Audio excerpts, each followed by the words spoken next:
tous.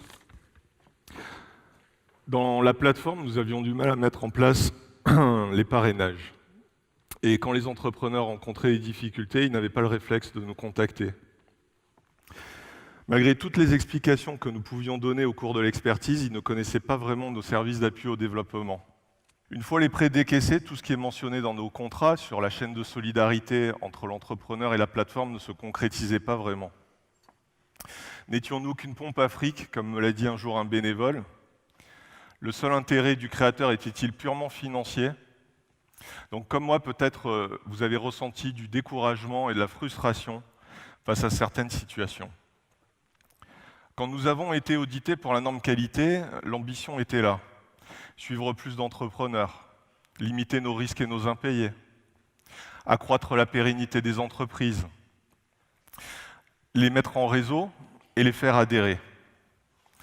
Pour ça, il était nécessaire de trouver un nouvel équilibre relationnel avec les entrepreneurs financés et de sortir de la position du comité d'agrément.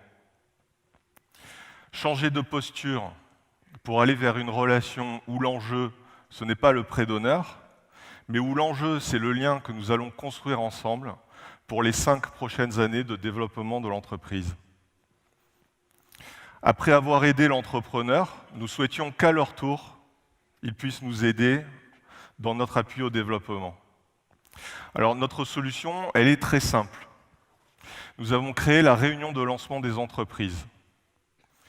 Tous les mois, nous convoquons les chefs d'entreprise ayant bénéficié d'un accord à ce regroupement. Cette réunion, c'est un moment fort et convivial. Les entrepreneurs peuvent poser toutes leurs questions.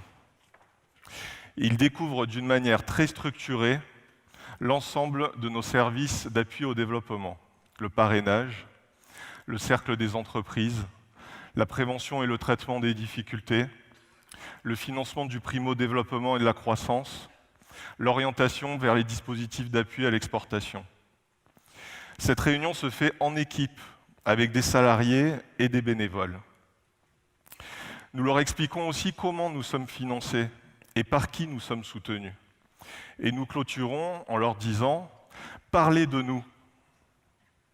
Allez voir vos élus locaux et dites-leur que c'est grâce à la plateforme que vous avez pu créer ou reprendre une entreprise. Adhérez à notre projet. Nous avons besoin de vous et de votre soutien. Donc depuis, la moitié des entrepreneurs demandent, je dis bien demandent, le parrainage. Ils se mettent en réseau naturellement. Ils nous appellent quand ils ont des difficultés éventuelles de remboursement. Du coup, ça nous permet de mettre en place des actions d'accompagnement spécifiques bien plus en amont.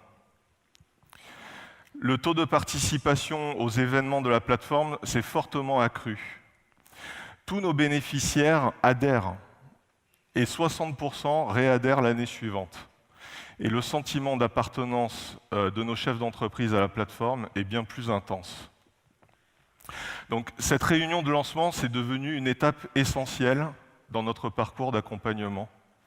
C'est le fer de lance qui nous permet de sortir de la logique financière. Et c'est aussi la rampe de lancement qui nous permet de développer nos 3 groupes d'action, qui sont composés de salariés et de bénévoles qui s'engagent, le groupe parrainage, le groupe cercle et le groupe prévention. Donc vraiment, je tiens à remercier l'ensemble de cette équipe. Et voilà, je pense que nous pouvons le dire, quand l'entrepreneur grandit, nous aussi.